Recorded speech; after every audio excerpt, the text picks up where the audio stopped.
that's it. one I mean, just off that's the top it. of the I mean, head. that's Yeah, it's the 10,000 hours, and just like anything, it's a muscle that can atrophy if you don't use it. So there's certain periods where I don't have shows for a while, and I don't do it, and I get on stage, I'm like, oh, this is going to be hard. So oftentimes, when I'm just driving around in the car, I'll just put on a beat, and I'll just be freestyling to myself for 45 minutes, an hour straight. And honestly, it's always the best when nobody can see it. I get done, I'm in a flow state, and I'm like, I just said better punchlines, better syllables, similes, metaphors, other rap stuff, you know. This is the best rap I just did, and nobody could ever hear it, and I can't do it ever again. You like that feeling? Or is it frustrating when you come up with something amazing and then you get home from your car driving, you're like, what was it? What was it? I'm like, I wish somebody had heard that. Yeah, definitely, yeah. But it gets the juices flowing too, so oftentimes before I start actually writing a rap, I'll freestyle for a little bit, and it makes it come faster. Yeah, that's the thing. Or I listen to other music that inspires me. I listen to Kendrick Lamar, or, there's tons of other good rappers. Some of my favorites right now, Earth Gang, JID, a lot of Atlanta stuff. Who else? I don't know. Me. I listen to myself. I listen to my old raps, and it inspires me too. I get inspiration from a lot of places. Well, speaking of old raps, how about we listen to a song? Okay. I'm springing this on you. Okay. My boyfriend and the guy I live with actually used to record you in Mound. And shout out to Alan Rogers. Sorry to spring this on you. Okay. He went through last night and bleeped out the 2 curse words in the song so we can play it on air. This is from 21 years ago, recorded in Alan Rogers' basement. So let's take a listen. This is like Nardwar. Here we go.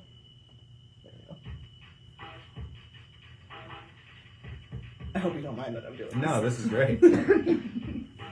And he doesn't know if you have this or like... Oh, I don't. I remember this. Do you? Oh, our mixing was so bad. I wonder if I made this beat. It was just you and him. Build the model out of clay, make it a little warmer. Spare no expense and cut no corners. I remember a time when I thought that life was priceless. Every artist needed a muse and every hero needed a sidekick. Build the model out of clay, make it a little warmer. Spare no expense and cut no corners. I remember a time when I thought that life was priceless. Every artist needed a muse and every hero needed a sidekick. I'll paint pictures of cold winters. 2 lonely kids with interests. Outside sharing cigarettes. And from the very second you walked out that door, you said that you were cold and that you wanted to feel warm. So I built a model out of clay. I made it a little warmer. I spared no expense and cut no corners. I remember a time when I thought that life was priceless. Every artist needed a muse and every hero needed a sidekick. Isn't it just great the fact that we can't make mistakes? It's easy to make mistakes when you don't believe it fit. I can't tell if you go well because I can't see your face. I still remember a time when I was in your place. Isn't it just great the fact that we can't make mistakes? It's easy to make mistakes when you don't believe it fit. It's a good line. Do you remember this at all? Yeah.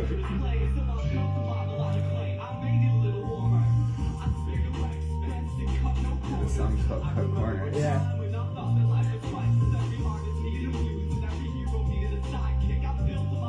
Who made this beat? He mentioned that you were doing stuff with Dimitri. Yeah, I think Dimitri did make this. It sounds like one of his old beats. It kind of did. It reminded me of him. Just send this to me. I should. I'll have him email it to you. Oh my god, yeah. I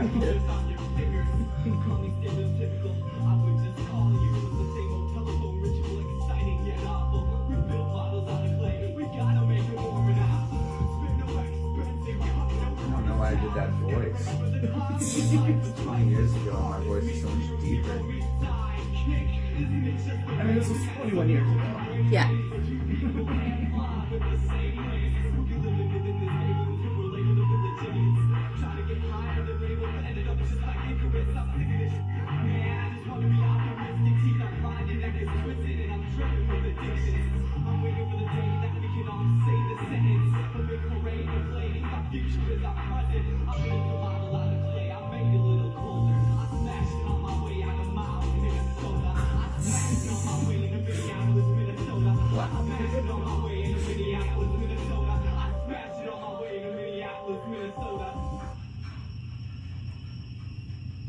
The rest is just the HVAC from Alan's basement. That's good. That's good. Oh, and then a little glass breaking at the end. Oh, that's there you go. That, Wow. And that was Cut Corners from Little Baby Shot Anonymous 21 years ago. You know what? That was really good. I love when people say that about like that. I nailed it. That's Oh. perfect. I kind of need to write like that a little bit more. Oh my gosh. What do you mean by what has changed? What do you mean? I know, it was just so thoughtful and raw. You know, I guess maybe I'm jaded and old now or something, but it was just, I know what each line was about, and it's talking about in my old life, but it's also talking about kind of a almost ex-girlfriend that would want me to be around her and then tell me to get away, and eventually I was like, you know what, I'm just going to Minneapolis and I'm not dealing with this anymore. There's certain lines in there where it's, gosh, that was kind of thoughtful for a what, how old would I have been, 17, 18? I said that it's easy to make mistakes when you don't believe in fate, because if you do believe in fate, any mistake that you make isn't a mistake. It's meant to be, Right. you know? Right. I still believe Right. that. Right. Wow. I used to be so good. I've got goosebumps. Way to go, little me. Holy, wow.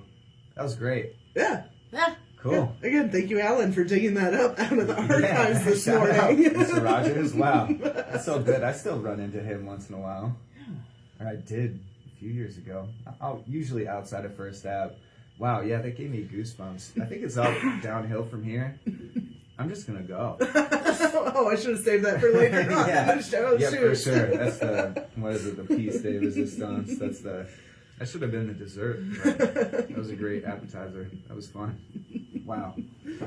No, it was fun to see you respond to it, and you're in a very scientific. How did I do this, but how did that work? How did that, you're with a very critical mind, and still to walk away and say that was pretty good. That was good. I That's thought that was really good. really good. It was Yeah. really good. I should write like that again. I think maybe I was more willing to bare all of my soul. But actually, I can't say that, because if you listen to my last album, it's very introspective and somewhat depressing. So I think I still got that, but I don't know. I just wrote in a different way, and it's unpolished and raw in a way that I don't think I could be now after doing it for so long. But might there be some similarities between playing with Alan and I assume it's just the two of you, or just a small group of people, and singing in the car? Yeah, I suppose. Yeah. When you're doing yeah. it for yourself, or you're just doing it for Yes, definitely. But singing in the car or rapping in the car, that's Yeah. completely unplanned. This is raw, but it's meticulous. It Yeah. probably took me a long time to write that and to sit with it and put so much time into every bar.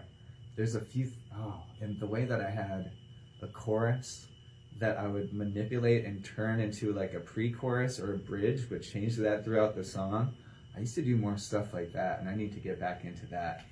It's all about the bridge. The bridge is always the best part of every song. Yeah. Do you prefer freestyle or more planned out tracks like that? I guess it depends, I guess I don't really drop freestyles on the internet so much, so I guess music career-wise, you have to release recorded music because you can actually listen to it again. But there are certain people, kind of like Harry Mack, this rapper influencer on Instagram and YouTube and TikTok, who just freestyles and records it, and he's doing really well. I just wonder how far that can translate to people listening to your recorded music. And I felt that same way about battle rap. People would be huge in the battle rap scene, but they would put out an album and nobody would listen to it because that's not what they know them for, and that's not what they go to them for. And so that was another thing about it, because I was fairly prolific in the Minneapolis battle rap scene for a while.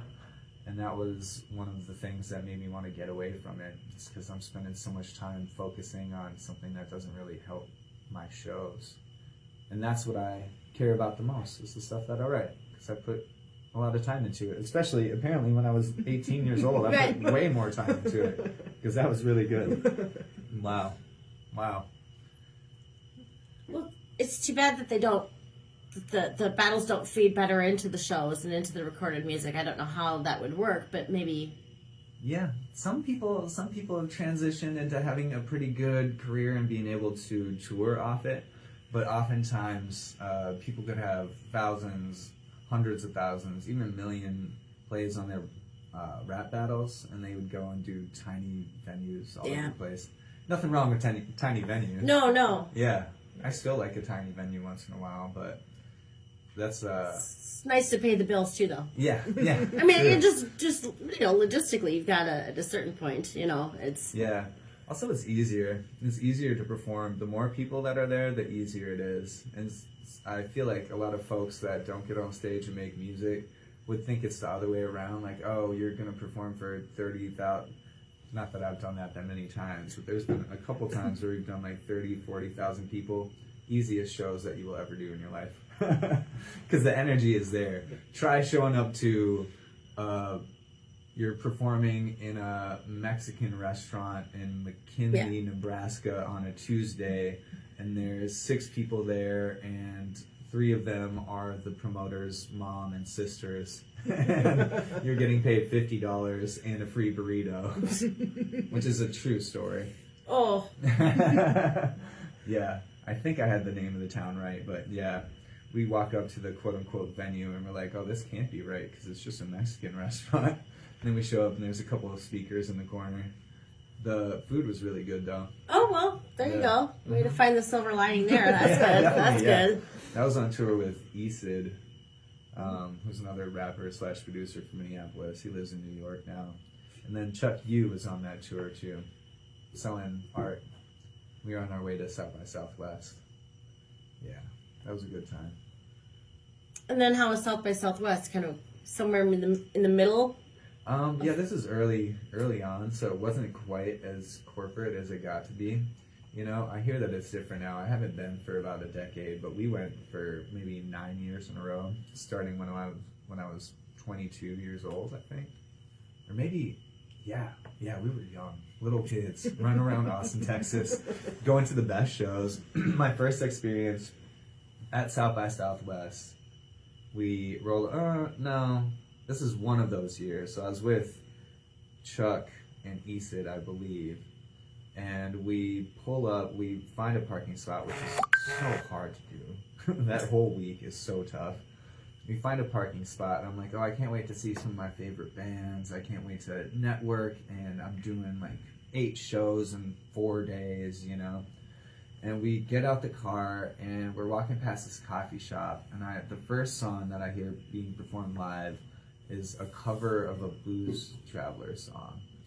And I remember looking at Chuck, being disappointed, being like, okay, we're in this mecca of live music. Some of the best bands in the world and people I look up to are here. And the first thing I hear is a cover of a Blues Traveler song from this tiny little coffee shop. And then we're walking up, 20 seconds later I look, and it's John Popper from Blues Traveler playing for 20 people on the patio, singing his biggest song. I was like, okay, this is kind of amazing. And that same time, I saw Kendrick Lamar for the first time, and there was maybe 200 people there. And it's because Sophia Aris and Lizzo told me, like, hey, you should check out this rapper. He's pretty good. Nice. And he was maybe second on a 4-act bill, opening up for Theophilus London. I was like, okay, this is great. And then I remember seeing, I saw Bright Eyes in a 100-person venue, which I had seen him before at, I think, First Ave.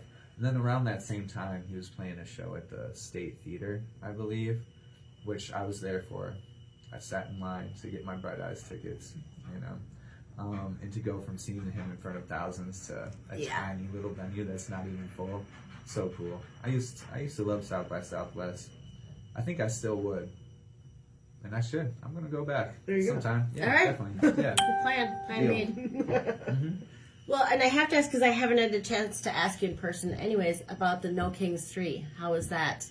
Oh, we should probably kicked it off with that. Well, Bury the lead. because I was working it, I wish I could have been at all the stages, but I'm helping Doc behind the stage and doing the media stuff from the main stage. But please tell us about your experience. It was amazing. Good. It was such a good experience. And the whole day, not just my performance. And, rappers, we're selfish. And I would love to just talk about me first.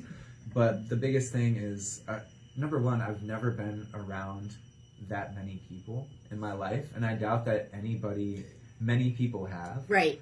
I feel like the government, or whoever said, I think the police said there was over 100,000 people. Yeah. I saw other outlets say 150, and I believe throughout the day that I've heard, I think maybe the organizer said 200. Yeah, that was the number, yeah. And I 100% believe that, because I've been to festivals that are 60,000 people, and this was easily way, way, way bigger than that.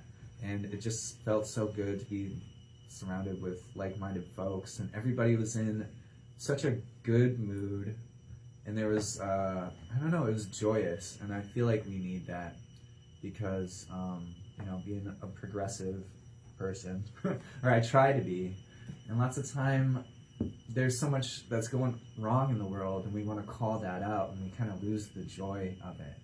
And so just to feel proud and feel hopeful for the, maybe the first time in a while. Right. I was riding a high that lasted it's still, when I think about that day, I just have this sense of pride and joy, pride in us as a people, pride in our city, and just thankfulness. And I got to be so close to Bernie Sanders, so that was cool. Nice. And Joan Baez and Bruce Springsteen. Yeah. Jane Fonda.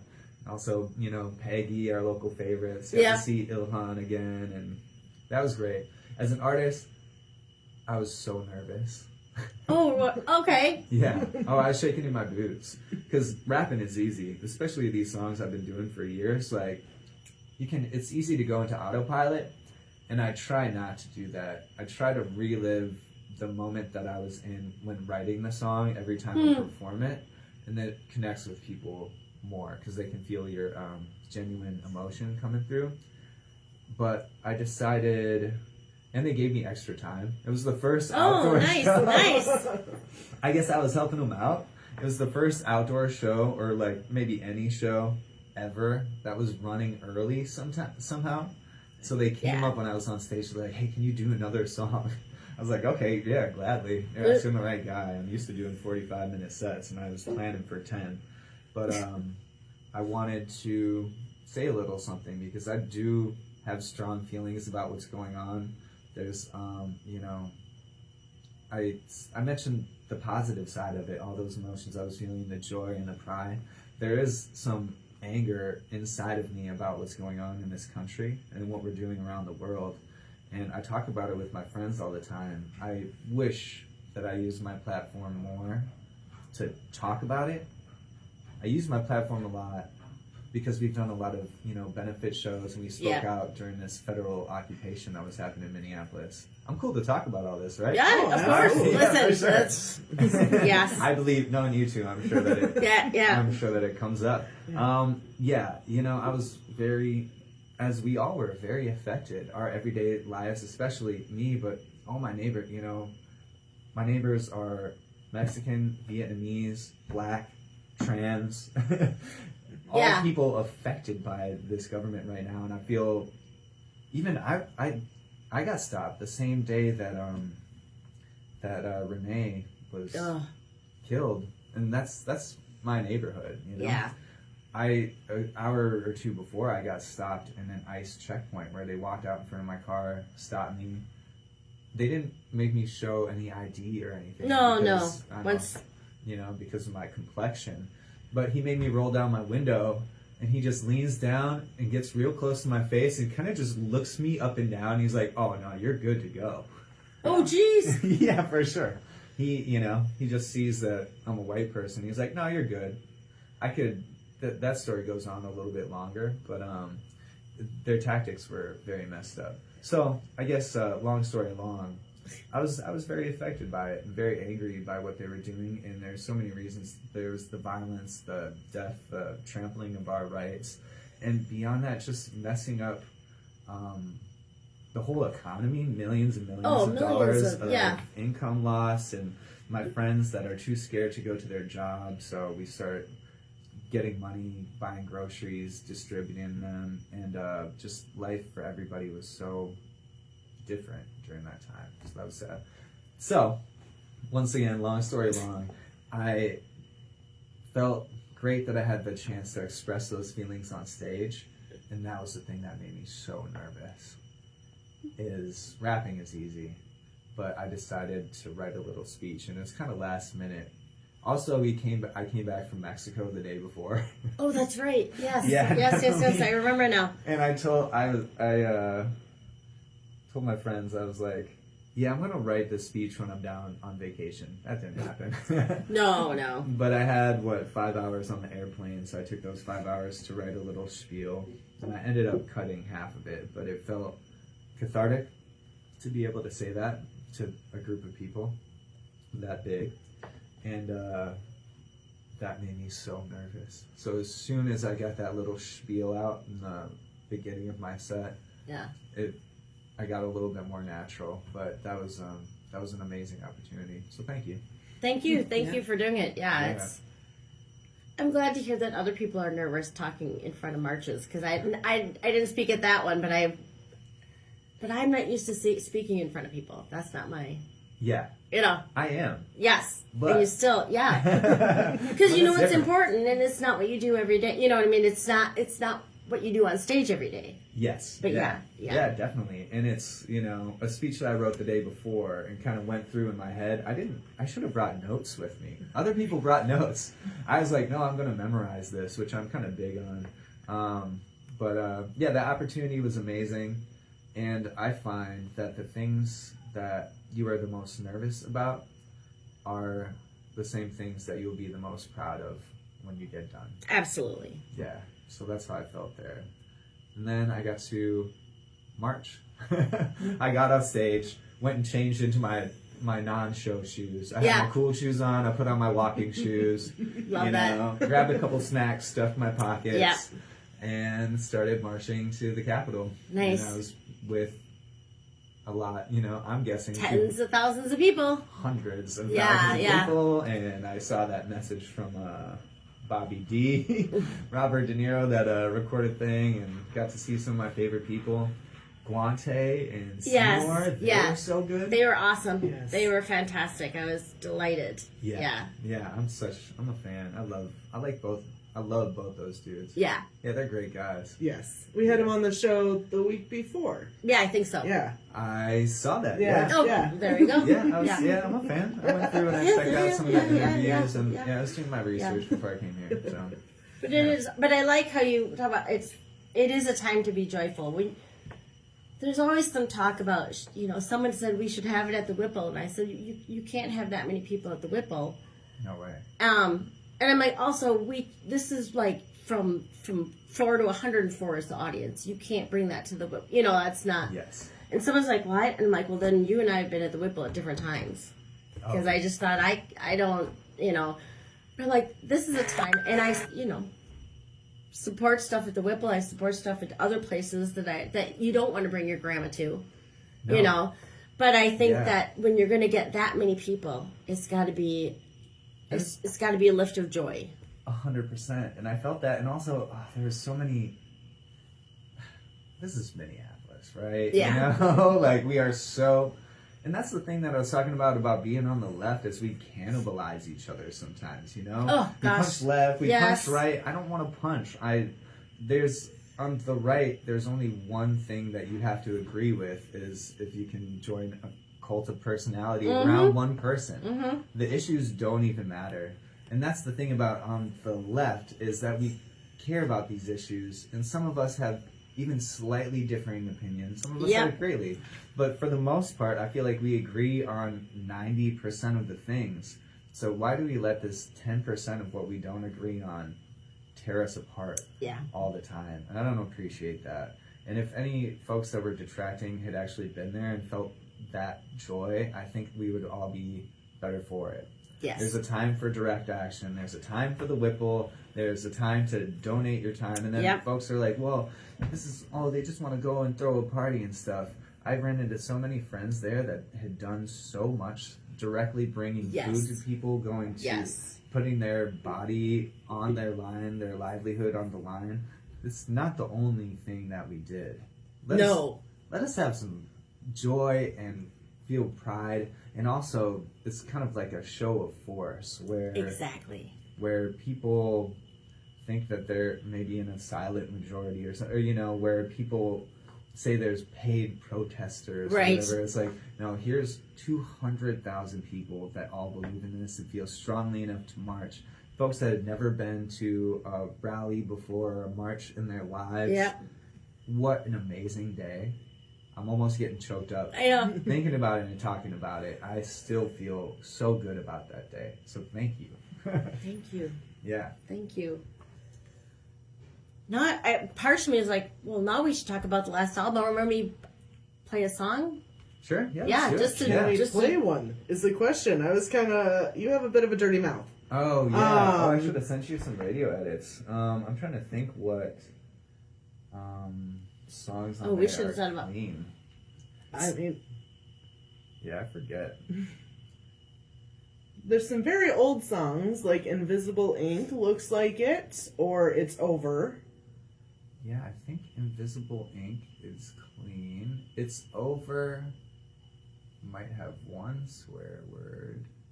Well, let's listen to Invisible Ink. I know it's not off the new album. It's from, what year was this from? 2015. You want to give us any background, or?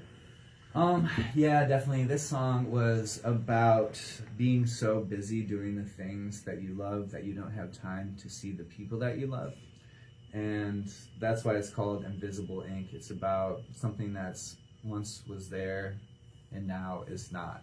And pretty much hoping that my friends and family that I didn't have the time to see, supposedly, I probably did, I don't know. I was just wrapped up in my music life. Hoping that they would still be there for me when all this is done or when I have time to reach out. That's Invisible Ink. All right, here we go. Yeah, I wonder. Yeah, if you have a new one that you can email to Anne, we can play it quick. Yeah, let's see. Usually this is the type of thing I would think about. And you've been sick and out of it. I've been on a show bender. I didn't think about it. Yeah, sorry, I'm just not. Oh, no, you're good. Yeah, there's no swears in this one. I'm pretty sure.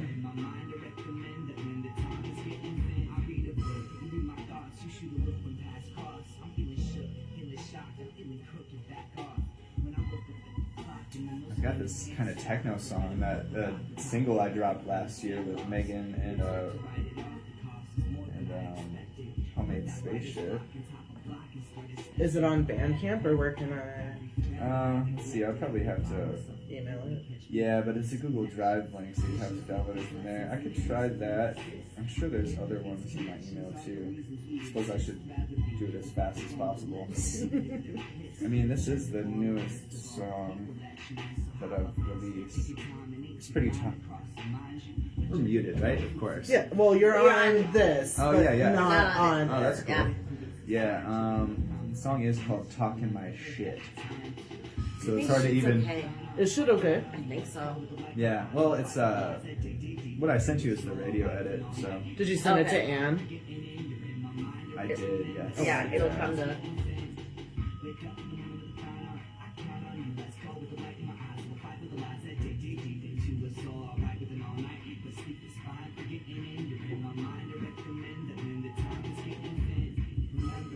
There's another song I'm featured on with Dakota.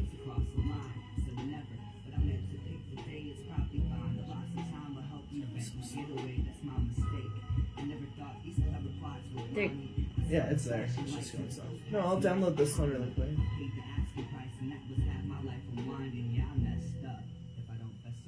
Oh, here we go. All the radio. There's a ton of radio edits from my... Oh, good. Wait. Yeah, once you guys start talking, I'll download them all. Okay. I don't want to do it in the middle of the track. No worries. Probably have time for one or two. Okay, Yeah. sounds good. Well, let's see. This final one that I'm sending you right now has 5 radio edits, Okay. and 2 of them are on the new album. The other ones are oldies but goodies. Perfect.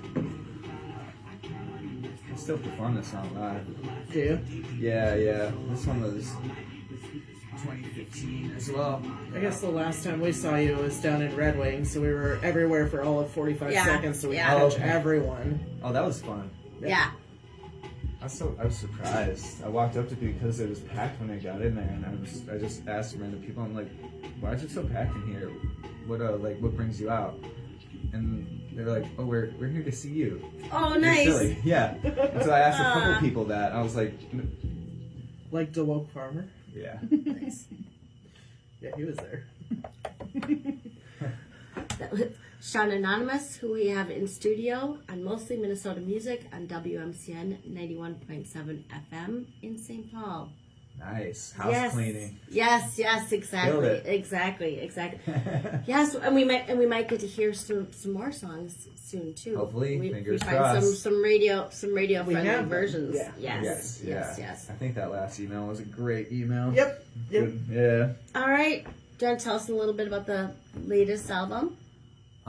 Yeah, that latest album was not super late. Oh, no, I know, but yeah, it was a few years ago. I've got a few albums right now that are pretty much ready to be done. I just, Okay. I don't know. I've been focusing, took some time to start a new project with a friend of mine where we're just playing instruments. It's kind of like a funky dance music thing where it's almost all instrumental. I do some vocals, but only choruses, and I told myself I wouldn't rap on it. And it's going to be so good when we finally start putting stuff out, which hopefully should be sometime soon. But yeah, Dimitri and I, there's no name for it yet, not that I can announce at least, but that should be really good. But yeah, the last album, Antisocial, it's got a slash in between, and it's because sometimes I feel so social, and sometimes I feel so sometimes I feel antisocial. And I don't know. I guess we're all just we're all on the spectrum, not the spectrum, but maybe as well. yeah, Honestly. yeah. Yeah, most likely. But it's social. Your want or need to be social is a spectrum. There's certain times where I just want to be completely by myself, maybe with my cats, and there's certain times where I want to dive deep into a crowd of 200,000 people and speak to every single one. Yeah. And there's certain times, I was at this festival last year where I looked at my friend and I said, I'm going to go talk to every single person on this field. And I tried. And there was this is a smaller festival, but there still is probably 5,000 people out there. Wow. And I probably talked to at least 200 or 300. Just little conversations, and then I would run into them later on at the festival, and there's still a lot of friends that I talk to this day just because I was in such an outgoing mood at that moment, But yeah, Antisocial, it was produced by a multitude of great producers. Big Cats has a beat on there, DJ Name, my old DJ, Dimitri Killstorm probably has like 5 or 6. Shoot, there's more, but I can't remember. You had Chesky on there, Jay Plaza, some great rappers and musicians.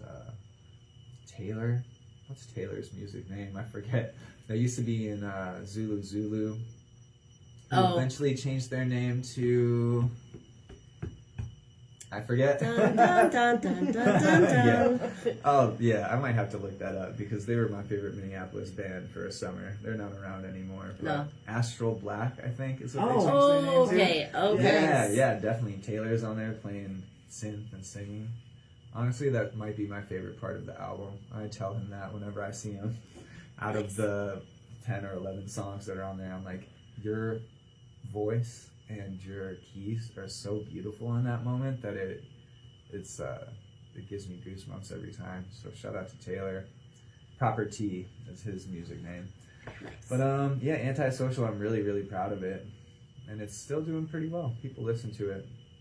And I got records made of it, which is my first full-length.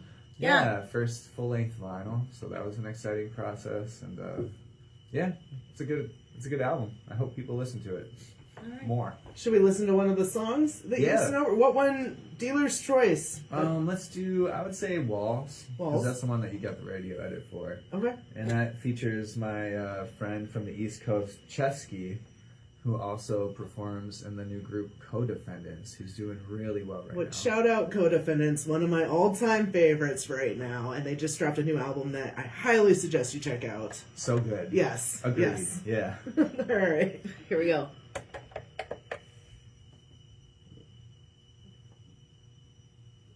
Maybe. Yeah.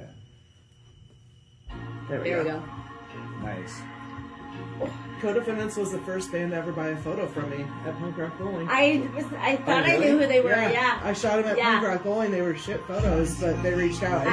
You were I very charged them excited. $25. I'm like, I just want 2 beers. I'm charging $25 for the spread because I didn't know what I was doing then.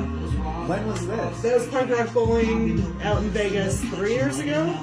Yeah, because I remember. You were there with I was us. there, That was yeah. the first year you came with us. Oh, really? Yeah. I want to go. Punk Rock Bowling, they didn't do it this year, but they'll be back next year. Oh, really? Yeah, I mean, it's mostly old school punk, but then they like throw in some newcomers, throw in some ska. So that was the year Dillinger 4 played, and Greg Norton was there. Yeah. Yeah, Oh, sick. yeah. Yeah, I want to go. I want to kick it with It's Fat fun. Mike. That's what Chesky was like, hey man, if you're ever in Vegas, when I'm around, just come kick it at Fat Mike's place and we can work on music. I'm like, okay, yes. Yeah. Please.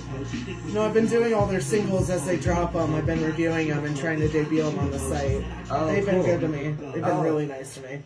Yeah, they're some lovely dudes. I've only met Sam. That's his name, right? The other guy, King? Sam King? Yeah, from Get From Dead. Get Dead. Yeah, I dude, met him I love Get Dead. at the Surly thing. Oh yeah, yeah. And I guess he loves me. It probably helps because I had an extra ticket for Wu-Tang that night. There you go. And he just got on stage and was like, wait, you're going to Wu-Tang? And I told him that he could come with. He's like, okay, I'm in. He's like, let me get my stuff. And then he looks around and he's like, well, actually, we have to fly out in like 5 hours, so I probably can't make it. But ever since then, we've been pretty cool. Yeah. I think it's a Wu-Tang ticket goes a long way. Right. Yeah. I Yeah. guess. Well, their drummer right now is from Zeta, right? Is it still the Yeah. Zeta drummer? Yeah, I think so. I've seen Zeta at Zora a couple times now, and they're sick, They're great. and they're so underrated. Yeah, totally. Yeah. I've seen. What was the last time I saw Co-Defendants? Was it Darkness Day? Did they play 2 years in a row? I think they played both. I think they played 2 years in a row. But it was Darkness Day. That's the one I was talking about at Surly. Yeah. Yeah. And then they also did No Effects' last show Oh, and I didn't do that show. because it was at the Met. Yeah, and I think there was something else, and I Yeah. I had my moment with No Effects at Riot Fest. I shot them 3 nights in a row. I got my photos, and it was like, I'm done. I'm good. Yeah. I think this is about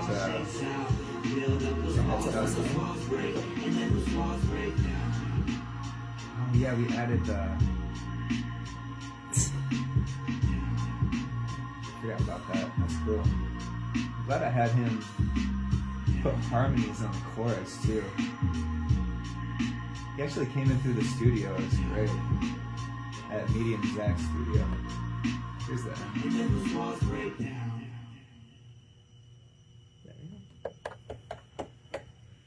Okay. Sean Anonymous in studio. Yeah, That's yeah. a great song. Thank you. I great. agree. Yeah. Those harmonies are so good. I'm so glad I had Chesky put harmonies on it because he's got such a great voice. Shout out to Chesky. Great friend of mine. Great musician. We already said it, but shout out to Co-Defendants. They're doing so well. I think they're playing at Red Rocks yesterday or today. Oh, wow. were they? I missed that. I probably just didn't want to see it because I Yeah. couldn't be there. So. Yeah, I feel like they're doing a show with Sublime at Red Rocks. Oh wow. Yeah. Okay. So, no big, I guess. Maybe you've heard of them. The soundtrack of everybody's childhood. Yeah. I mean, we're running out of time, but before we have to go, do you have anything coming up? I know you just played Friday at Modest for their birthday party, but anything Yeah, else? Still recovering from that. No. No? Short answer. I've got a couple offers in Minneapolis. I've done so many shows in Minneapolis and the Twin Cities this year. I need to say Twin Cities because I've done Turf Club like 3 times this year. So shout out to St. Paul, in which Yes. we are in right now. Yes. And so many people, when they're in St. Paul, love to call it Minneapolis. Mm-hmm. And then other people, when they're in Minneapolis, like to say Minneapolis, like it's Indianapolis. Oh, yeah. That's right. I've never understood that. They're overcomplicating it. Yeah, for sure. Next time I go to a big outdoor event in St. Paul, I'm going to bring a huge sign that just says, "We are in St. Paul, Minnesota." And Yes. stand in the front Yes. row. Yes. Yes. You know. But as far as shows coming up locally, I've got some offers, and I'm balancing it. Just because we've done so much, I feel like I need to release some new music. People say that that's a good. They tell me that's a good idea, and I'm starting to believe them. So. Well, and it sounds like you're on the cusp of doing that. Oh yeah, we got some stuff ready. I'm sitting on a ton of music. I just get scared to release it sometimes, which is not good. Why? Maybe a bit of perfectionism, maybe a bit of fear of failure, you know. But if you never pull the, I'm not sure if this is a good analogy. If you never pull the trigger, you'll never hit the target, I guess. I should have said a bow and arrow because it sounds less violent. A little bit, But, yeah, if you miss 100% of the shots you don't right. take or whatever, That's you know? exactly. So I'm gonna start taking some shots soon. In the next couple months, I'm gonna release some singles, and then I've got pretty much a full rap album that's ready to be released, and then that dance music production album that I did with Dimitri, that's pretty much ready to be released as well. It's gonna blow people's minds. Well, that one intrigues me because it almost feels like a challenge for you to have minimal vocal, you know, and do a lot more. Yeah, instrumental. yeah, definitely. Or more so, it was a requirement for me because I wanted to do something different. And people don't know. People know Dimitri as a DJ. They know him as a producer, mainly, you know. And they know me as a rapper. Folks don't know that Dimitri and I play a little bit of every instrument. You know, we both played in bands and stuff back in the day, so it's going to be a fun little flex. Yeah. And I can't wait for people to see us live playing these instruments on stage because they have no clue we do that. And they I will. think that's awesome. Yeah. I mean, I just think that's, and I like the idea of sort of challenging yourself to do something different. Yeah, definitely. It just came about in the pandemic. I think we started trying to make a beat. We're like, oh, let's just use as much instruments as we can instead of synths. We don't really sample stuff these days or anything, but like, oh, let's make a beat. And then it was all bass, drums, guitar, and it wasn't really rappy, but it was amazing. Huh. And then after we got done making this one, I'm like, yeah, let's do all of this. So we rented a cabin up north during the pandemic, socially isolated for a couple weeks. This is the beginning of the COVID era. Went up there for 3 or 4 days, woke up every morning and started making music and recording. This awesome cabin on the lake, a view of, I think it was Mille Lacs. Oh, nice. And we just played music all day, made martinis, went out and sat by the lake and ate pizzas. It was great. Sounds perfect. Best time ever, yeah. Yeah. That sounds... So keep your ears out for that. All right. Yeah, and speaking of keeping ears open and keeping an eye on, where can people find you so they can know when you have something? Oh yeah, definitely. It's Sean Anonymous across the board. So it's SEAN, the Irish spelling, and then Anonymous, which is such a hard word to spell, and I may have made a huge mistake in choosing my rat name 20 years ago. But it's SEAN ANONYMOUS. You can find me on Instagram is my favorite, but I also do the Facebooks, a little bit of the TikToks, YouTubes, Apple Music, Spotify, Tidal, all of it. Just find Sean Anonymous, and that's me. Come check it out. It's fun. Awesome. Thank you so much for joining us. Thank you so much. It's Yeah. nice. It's good to be back. Yeah. I'll try to come back. Maybe it won't be 12 years in between. Yeah, quick, come back This sooner. time. Good. Yeah. Awesome. Thank Deal. you, Sean. Thank you, Sean Anonymous. Yeah, thank you so much. Let's close out the show with Calamity Jane from Roz Prickle. Yeah.